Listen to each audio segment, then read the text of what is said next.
Ajit, should we start? Yes, I think. Okay, let's see how we go about it. Let's share.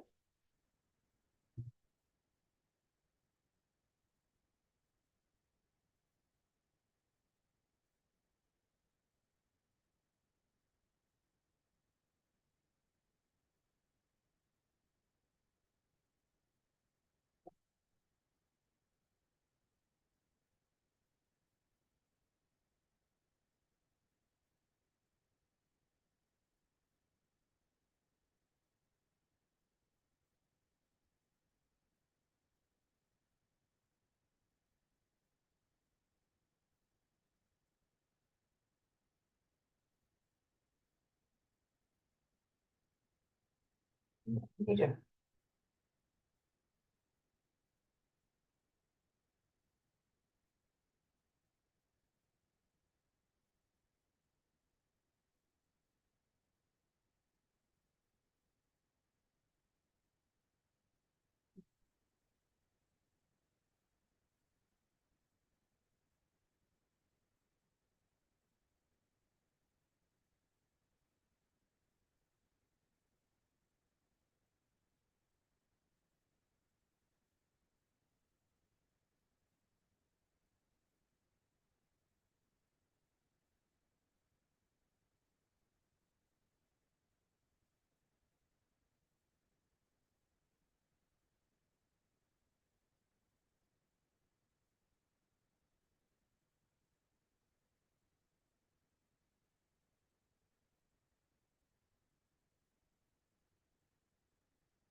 Is this all right now?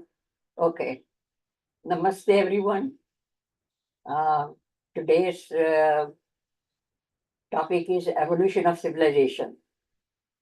And the second thing is the dispersal of people, which is very important to know that over the years, over the millennia, several changes happened. For some or other reason, natural, ecological, many people moved away, or due to mostly natural factors, things were happening. So we are going to discuss that and why people disperse and what kind of dispersal was that.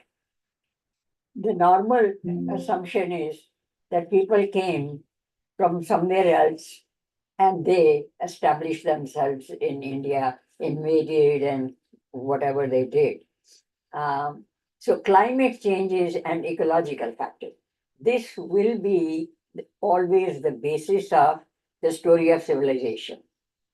Climate changes and ecological factors. So Indus River system and Ganga River system experienced major changes since the mid-Holocene period. And in the tropics, it is estimated from the carbon dating of the sedimentation, and about 20,000 years back, the ice age was over completely by the in the tropics. So global warming and climate change, not a new phenomena. That is where we are getting wrong. That the it's something that happened recently, and the cars, the cows, or whoever you can name, they caused it. Yes, the human behavior and attitude toward climate and natural beauty, that has changed. Many species vanished, of course, but who was responsible for that? So today, these are the factors which we have ignored writing the history. Writing any history, we start with philology, the language similarities, and people came from uh, here to there, and uh, and this is how the human civilization changed or was affected. And this is caused by solar flares. What exactly happened when the Holocene period started? Some say that there was some asteroid which fell down and destroyed the species of the cold water, cold areas, and things like that. But most important is in my own lifetime, and many must have felt that during the last 10, 15 years, solar flares have been one of the things that is causing the global warming.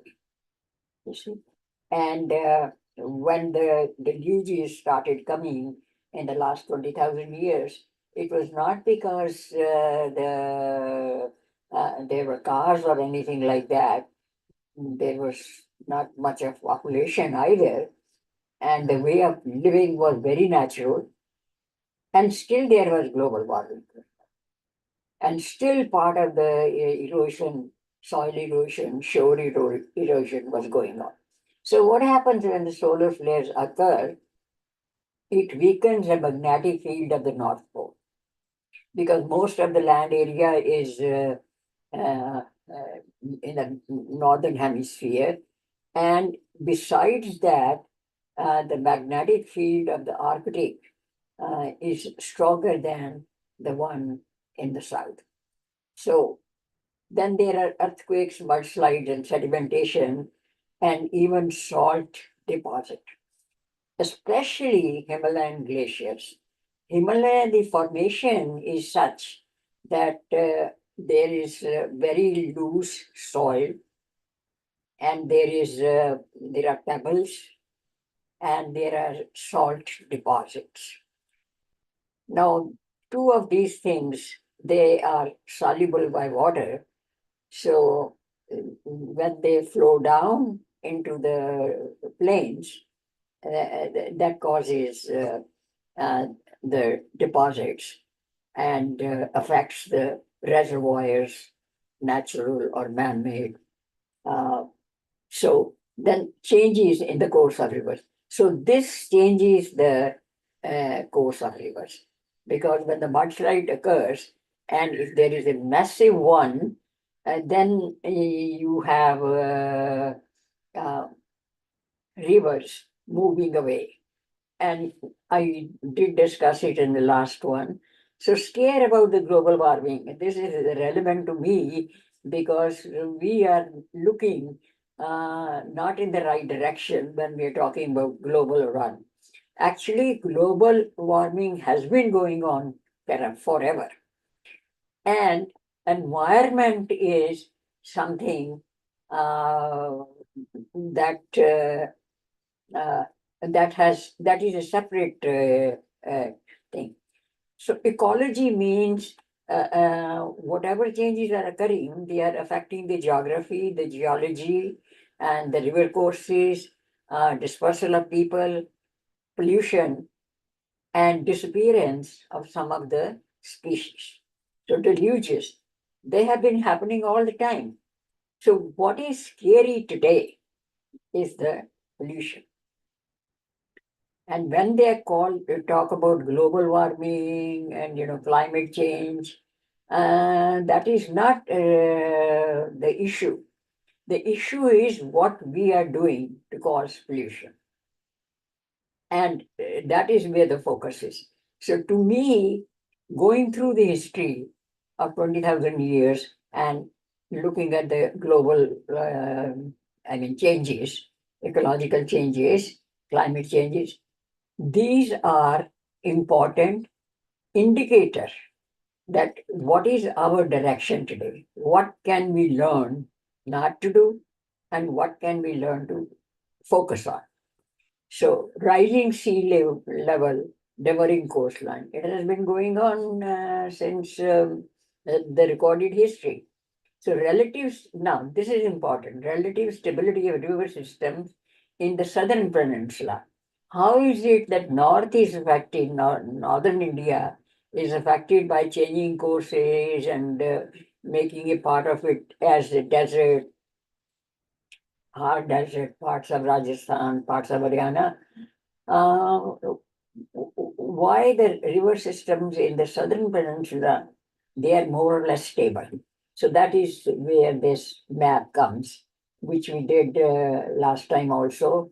I showed it, and I'll continue to show because this reveals what is happening. Now look at this area of mountain ranges, and that is so porous except for the high mountains. So when this tectonic plate moved and collided with the Asian plates, that caused the Himalayas to be formed.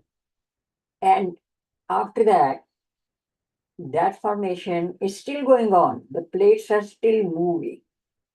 But this area, which is Vindhyachal Mountains, from which emerges most of the rivers in the south, right here, Kaveri system and Narmada and Tapti, and this side Godavari, Mahanadi. All of these are not as prone um, to that kind of flooding and receding or changing the course. So once this Yamuna moved in this direction and Satluj went west, Saraswati was lost its water. When it started, it is, I was guessing when I was studying the era of the Ramayana, and when I saw that Sri Ram, he crossed over Sarju, and did he cross over Yamuna also? If there was Yamuna at that time, that means the course had already changed. But I figured out that the point where he crossed at that time, that is east of Prayag, and therefore it is a moot point whether Yamuna was there before or not. But by the time Mahabharata happened, Yamuna definitely had receded, going south of the Ganges and meeting here. So this volatility in the stability of the geography and topography and irrigation systems, all of these affected the uh, kingdoms. So again, we are talking about the evolution of civilization and cultural ethos, and not so much as the kingdoms and dynasties. Of course, there was several dynasties at that time. Gandhar was there, Madra was there. These are all mentioned in Mahabharata. Kakaiya was there. It is mentioned in Ramayana also. And Sindh is there. Arat is there, from where the horses were coming. So the Arabian traders brought the camels and they traded for horses. Horses are not, it seems, native to Arabian Peninsula.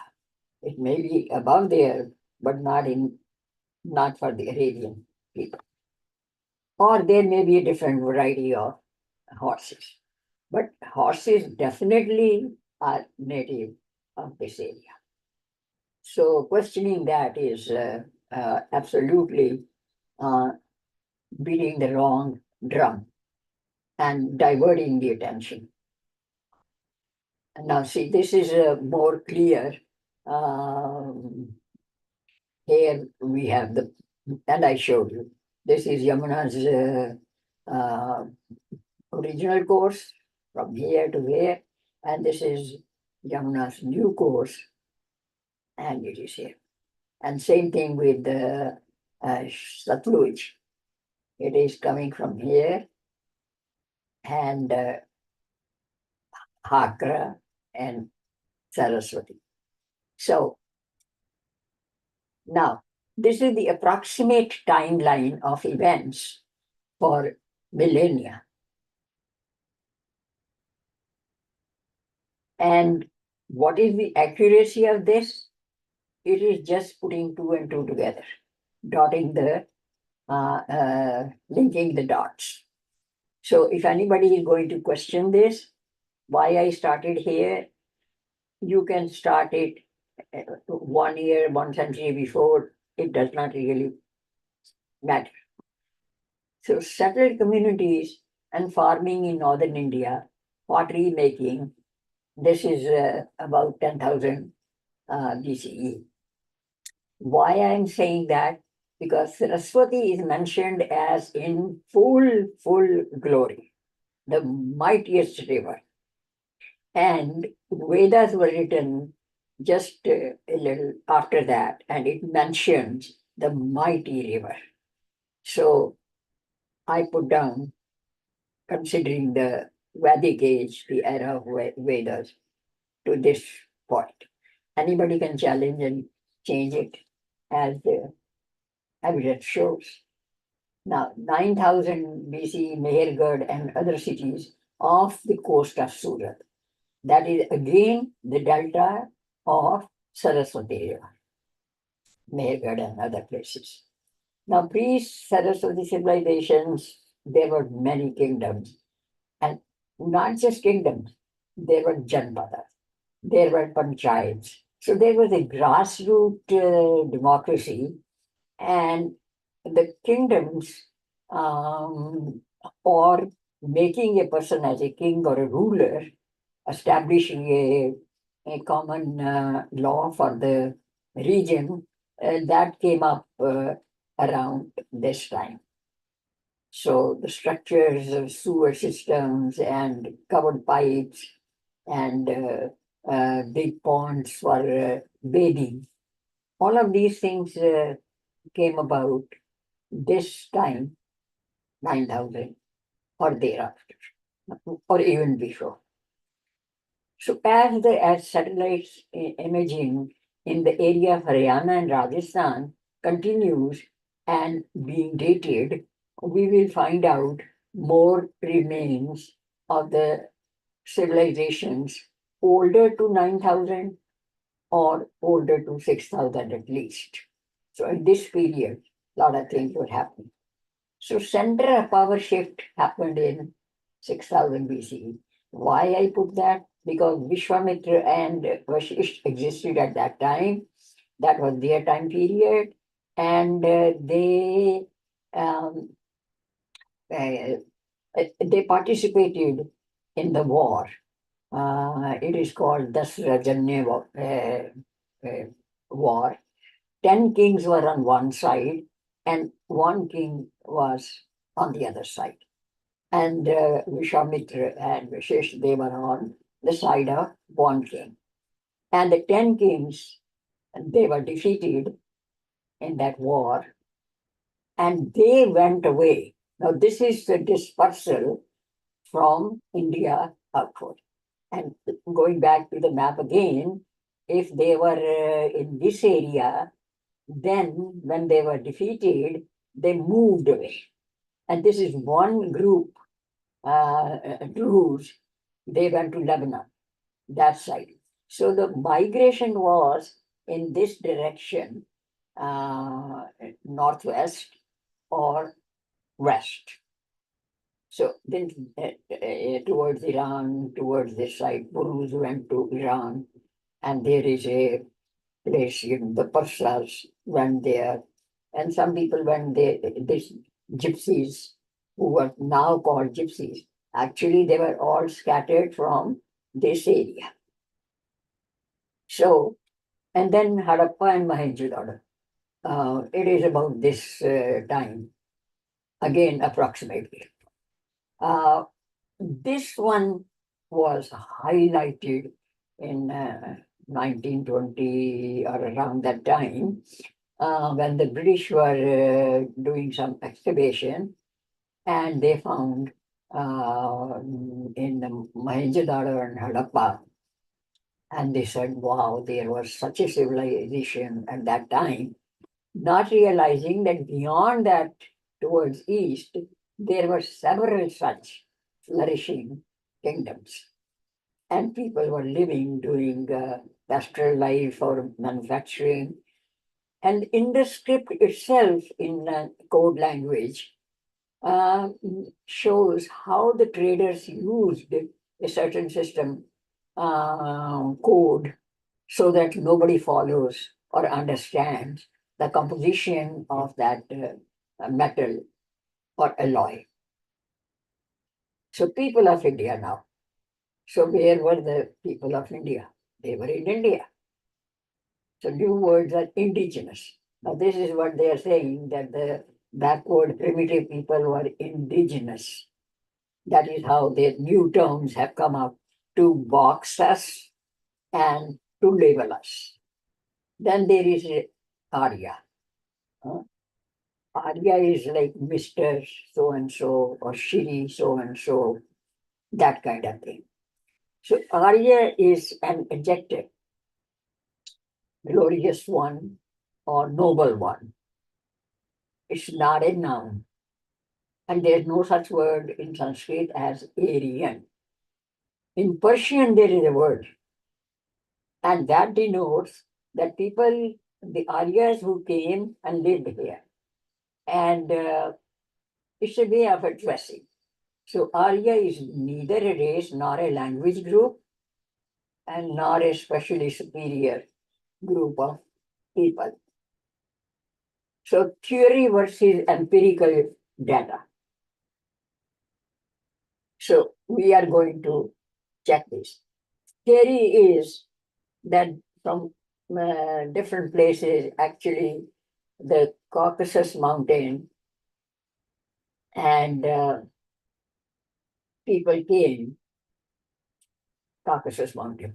Where is Caucasus Mountain? It is about 45 degrees north, northwest of India. It is between Black Sea and um, what is the other sea? Caspian Sea. So there is a small little mountain range, and some of the peaks are very high, pretty high. So the theory was that people came from there, they were advanced people, they came in chariots. And again, the composition of Himalayas, where are they going to enter? By land they can come. Chariots, you have to have enough gaps or like Khyber Pass. A horse can go through. Chariot cannot go through. And we will discuss that too. So, so what is the problem with the theory?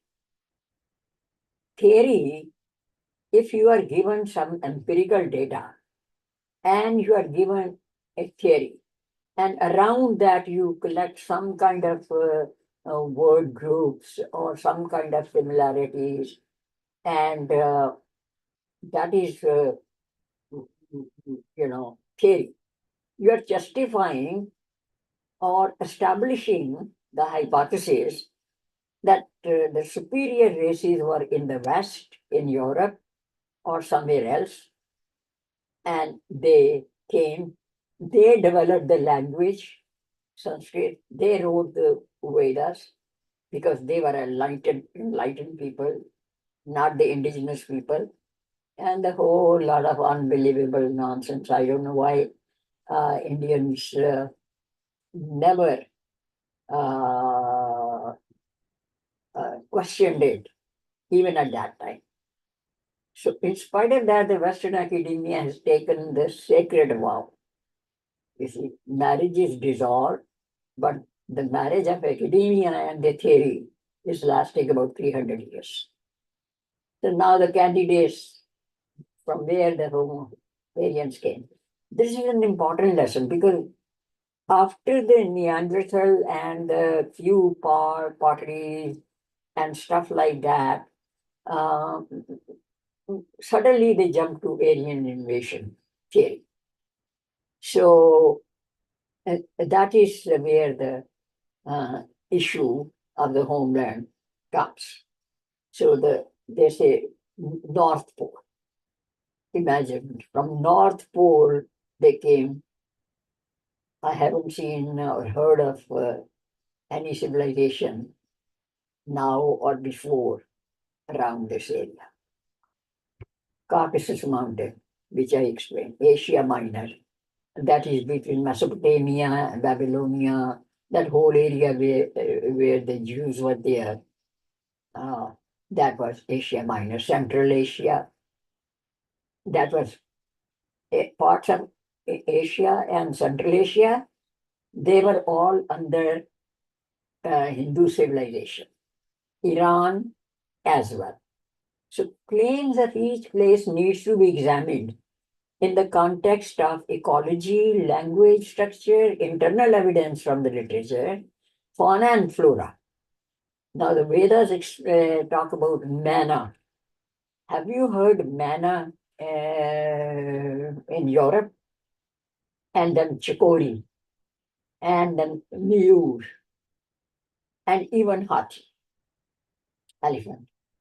So ecology, the fauna and flora of Europe does not indicate that the aliens came from there. If they came from there, then how did they get familiar with all the 60,000 species of birds and animals and variety of vegetation? So landscape, this is to be considered. Not in the mountains, not in the deserts, and not in the closer to the North Pole. That is the ideal place. So all of these things are very important indicators in which to discard the theory. Geography, rivers, archaeological finds. Okay. And there are numerous. In Haryana and Rajasthan alone, there are 2,100 established cities found, excavated. And this job was done by a very eminent person, Dr. Kalyan Raman. Um, and he has written the Indus script, how to decipher it. And he has written 7 volumes of Saraswati civilization. The current generation and even the one before that, from the 90s onwards, most of the people have lost the habit of reading, reading for pleasure, reading for knowledge. They read uh, things which are related to their subject, and they uh, they are focused on that. So it is success oriented for the materialistic advantages and even for excelling yourself, research purposes. Now, the other famous one is Germania. That is really amazing because the world history explains Germany as tribes, and world history from the Roman sources, it says these are the uh, Goths, Chauci, Cherusi, hard to name, pronounce words. These were the various tribes living in the terrains of the Alps mountains. You see, so one should understand and that how easy it was for Romans to continue northward thrust and establish an empire because these were tribes and they were migratory also. So sometimes they went down and then they come up, just like in today's Himalayan regions. People come down. So these are mentioned by Roman annals that they were savages, they were animals, and no civilization. The small tenements, some humans, animals living together, and never in one place, mostly trying to find resources to sustain the tribes. So Germany is completely out of picture. And this whole idea came because Max Muller himself, who translated the Vedas, they say, uh, he was from Germany. And then Oxford University asked him uh, to do the translation in such a way that after reading your translation, Hinduism is gone forever. And we replace the Brahmins with our own knowledge system. So that was the whole reason for inventing the theory. And we understand now how Germany came into the picture, especially during the 16th century.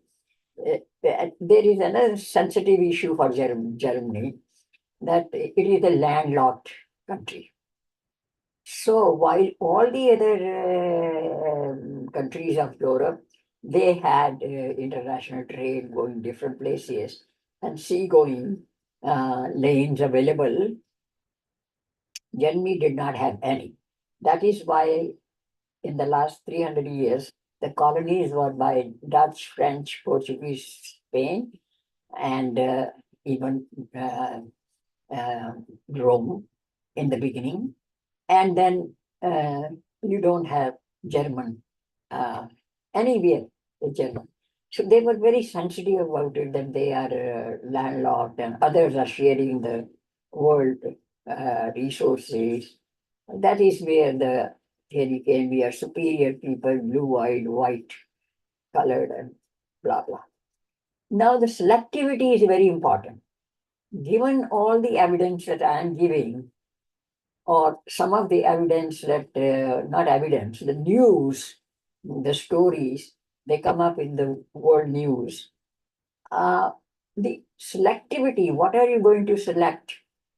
Is this the most important information that you are giving? That is to be, because every channel in America, American media, when there is a disaster in India, a flood, a train collides, and a tsunami or this or that, um, it is a footnote. It is given in the footage. But any decent things that happens, it is referred to as Southeastern Asia. Now, Southeastern Asia is a whole lot of 10 different countries, 12. Now, this is a headline. About 20 years back, I think, more than that, Peter Jennings was one of the anchors. He died. So in the world news at 6:30, the ending was this. A dog was trapped in a mudslide. Mudslides often happen in this region. You see? Actually, probably it was mud and snow. And this was the news. Now here is this news. The excavation at Kalibangan site revealed that occupants had suddenly abandoned the settlement, even though it was still in its mature state and not decaying. So what happened? The water dried up in the river Saraswati. So which one is going to make the world history? I mean, which one is the news? A dog was trapped and rescued, or this find? This is where selectivity comes. And of course, authenticity also. If they give something which is nonsensical, well, it is so be it. I mean, they are, by repeating the whole thing again and again and again, even our own next generation and even my third generation, they think that if the whole world is talking about alien invasion and stuff like that, how can the grandmother's word is fine? And what is the answer to that? The answer to that is that don't believe me, go to the evidence, wherever it takes you. You will have to go through at least 10 different disciplines in order to reach the conclusions that I have reached. So, holds in the summary, lame leg of philology, similarity of words, fauna and flora. Chariots brought advanced civilization, and yet they did not leave any trace of their presence. Sanskrit was never spoken in European areas. So how is it they came and brought that language here, and not a single person or 10% were left with that language? So nomads from deserts and mountains came in chariots, and that is very strange. That in a mountain, how did they uh, make a civilization and chariots? Constructing a chariot, just for the fun of it, challenge the students that what do you need constructing?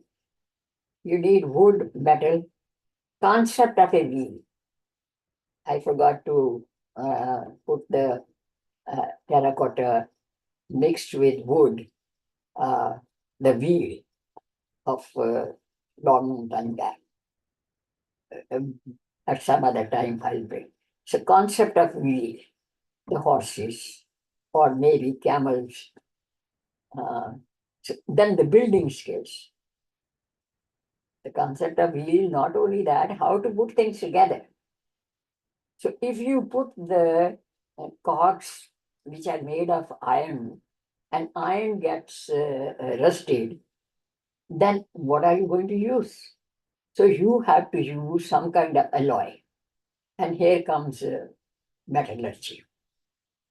So if you are challenging the students, you are going to be bringing out, critically think that if you have to construct a chariot, how do you do that? What would you need? Let us think about it. And this thinking replaces rote memory. You see, previously, even today, history is a bunch of facts which you remember. And you remember and repeat and constantly, and you spill it out in the examination. That's not history. That's not concepts. Here, what we are doing is considering and evaluating the evidence, and that is where memory is not as important as the understanding and critical thinking and self questioning, that what I was told, is that correct, or what is now being told, that correct? So dangers are the theory. So theory was not just wrong, it included unacceptable racist ideas. And quickly, that Indian culture was not a culture in its own right, but a synthesis of elements from other cultures. Aryans brought, the Muslims brought, and blah blah. It implied that Hinduism was not an authentical Indian religion, but the result of cultural imperialism. Like the Brahmins were imperialistic powers and they enforced a religion. First of all, a Hindu is not a religion, it's a dharma. So, and Brahmins didn't make it. It's like saying that the Brahman created the solar system and the ecology and asked others to cultivate this or that, or do this trade or that. Complete myth upon myth and nonsense upon nonsense. It suggested that Indian culture was static and only changed under our outside influences. It suggested that dark-skinned Dravidian people of the south of India, they were inferior to the light-skinned Aryan who were invaders, who came from somewhere else. If they had not come, the entire India or Indian subcontinent would have been indigenous, black skin. It implied that indigenous people were incapable of creativity. And it suggested that indigenous people could not acquire new cultural ideas from other races unless they were invaded. and forced. It accepted that race is based on biology. That's another thing. Race is an artificial concept, and it was invented by Germany and enforced by England, especially Oxford and Cambridge universities took the lead, and then, of course, the rest of the people as well. And right now, even if UK is prone to give away the theory and replace it with evidence, America is not willing to do that. That part I have to explain somewhere, that it is America is trying to establish itself as an imperialistic power and leader of the globe and stuff like that. So they imply inferiority of some people, races, others making this makes British Raj legitimate and the feudal hierarchy progressive. You see, and they equated it with caste system. Caste system is not a pyramid. Feudalism is a pyramid. It's a hierarchy. It provided a basis for racism in the imperial concept that they were justified. And Baldwin, one of the prime ministers in the late 20s, he actually said, we went there and rescued uh, uh, predecessors who became barbarians by going to India. And it was one of his speeches. So it gave a historical precedent to the role and status. And by post-dating scientific and cultural advancement, it downgraded the intellectual status of India. And they misinterpreted the word Dasyus. Dasyus means a servant. He's not a slave. And they were not Dasyus. Even Dasyu was the king who defeated the other kings. So meaningless deductions and inferences. So need to discard the theory, destroying the cobweb of colonial historiography. Once this invasionistic perspective is drawn, there is no need to read racism into the verses of Vedic texts. The color such as white, black, golden, does not matter, It is connected with the gunas of the nature, not color of the skin. So Dasyus are in fact fairer skinned. Ravan was according to them, should have been black skinned because Sri Lanka is in that region. Whereas Ram should have been white skinned, but he was dark skinned. In our own family, some are, a little darker than others, shades of chocolate, shades of brown. So, what has that to do with the relationship in the society or in the family or even in the neighborhoods? So, North and South Bhartiyas, the native name for Indians, share tissue antigens distinct from those of Europeans. This Chandrakant Pence, he is a genetics expert. I met him in one of the conferences, and the whole paper that he read went above my head. It was so medical and scientific. But I remember this thing, that the tissue antigens are distinct from those of the Europeans. And he said that lack of similarities in the gene pool of the Indian subcontinent and Europe is there. Whereas in India, looking at the gene pool, it seems that in 15,000 to 60,000 years, there is no new gene pool that has mixed with the Indian gene. What does that mean? That the invaders who came they were very small in number to affect the composition of the general population. How did it become different? I mean, the DNA remained the same, genetics remained the same. They converted the original people, Indians, into their own religion. This conversion, they say, is actually race based, which is neither here nor there. So, genetics also proves that. So, what is Aryan? Who is Aryan? Aryan is not a Sanskrit. And we have already, these are mistranslated words. Sometimes they put Shudra, which actually means uh, uh, manual workers, skilled workers, actors and sculptors. They are Shudras. I mean, I was stuck. Tribal.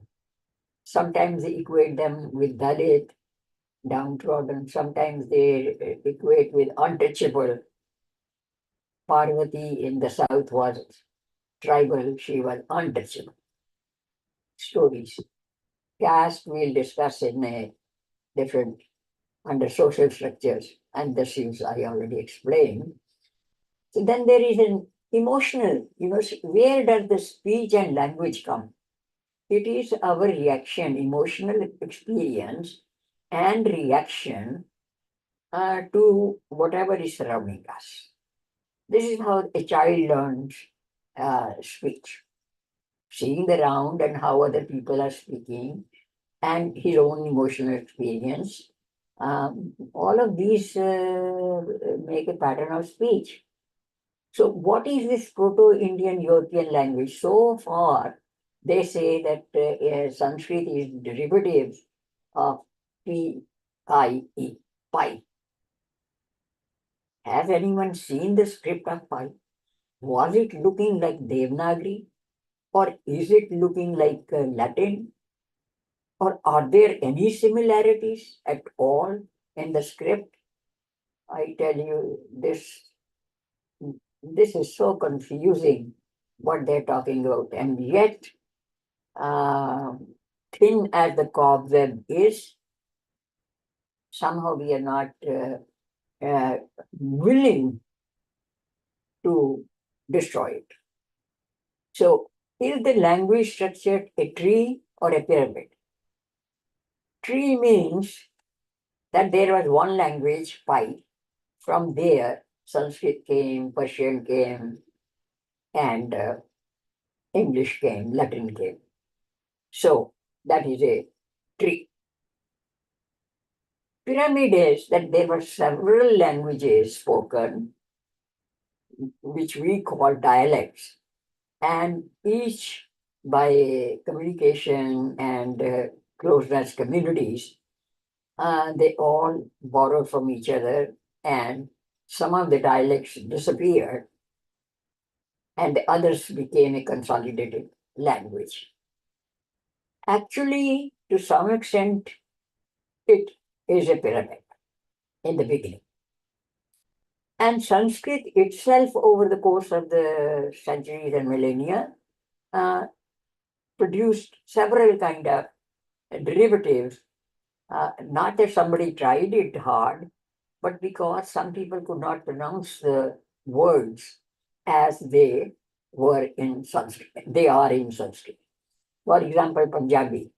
No matter how good Sanskrit we learn, if we haven't learned it as children, then we speak the Sanskrit, the language, um, totally distorted. Some words would not come, cannot be pronounced by Punjabis because we don't have the use of y and her.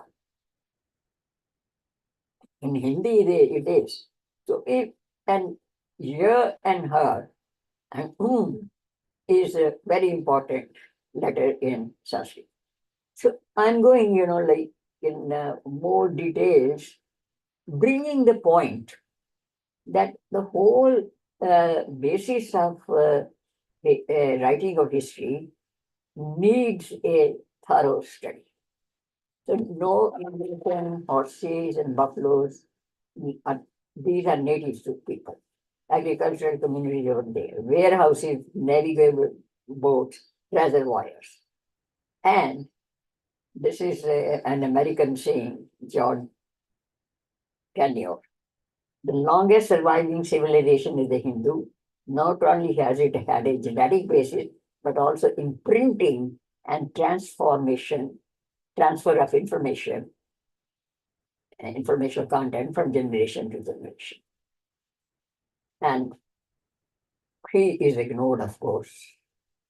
You hardly ever see this thing as part of your uh, curriculum or your textbooks globally taught, even in India. So contentious issues, the horse, the iron, the pine, desert and mountain, one has to question. As a teacher, I would ask, what would support lasting civilization?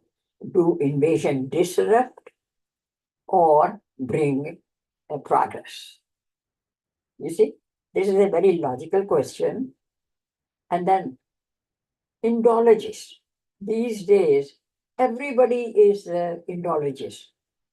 A person who is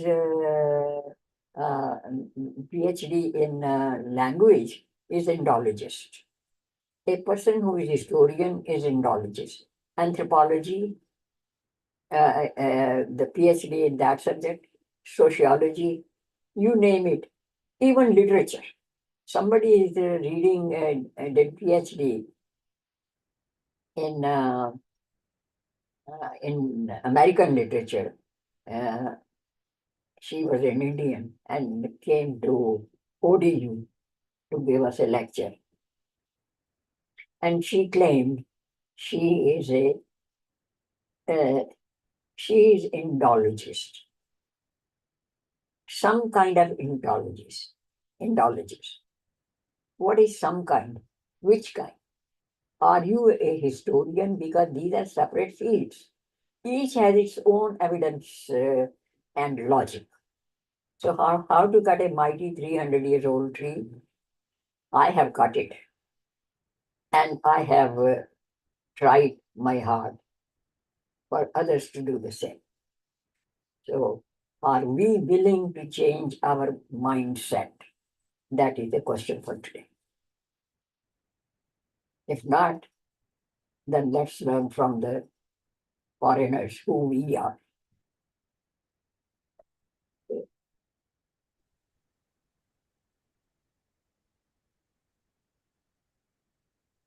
And that's it. So now if you have question, there was too much information I condensed. But in detail, it will come up under subject heading, like Vedic Dharma. What is Dharma itself? And then the faith traditions emerging from Sanatana Dharma, which are again Dharma. Sikh is Dharma, Buddha is Dharma. There is no such thing as Islam. And the social structure will be under separate heading. Epics will be separate heading. And while discussing the epics, we will be doing the dynasties and kings. Right now, I'm talking about the progress of people and civilization, growth of civilization. So, yes, Somnath Sinha हाँ जी बोलिए आप अपने आप को या हाँ जी Namaste ji. नमस्ते Very ji good lecture once again. Uh, Thank you. you did highlight in the beginning that, and I concur that the climate and the geography uh, drive the story of the people who live on the line to a great extent. Uh, so, uh, in my mind, I see the Nile, the Euphrates, the Ganga, Saraswati, and the Yangtze as the rivers on whose banks civilization uh, had the opportunity to develop societies Yes, and they did develop. establish. Now let us go through that. Uh, you have to think of the Euphrates, Tigris, all these rivers are there. And later there were civilizations who were trading with Indus Valley and Kalibangan and Surat, all those places. Uh, Later.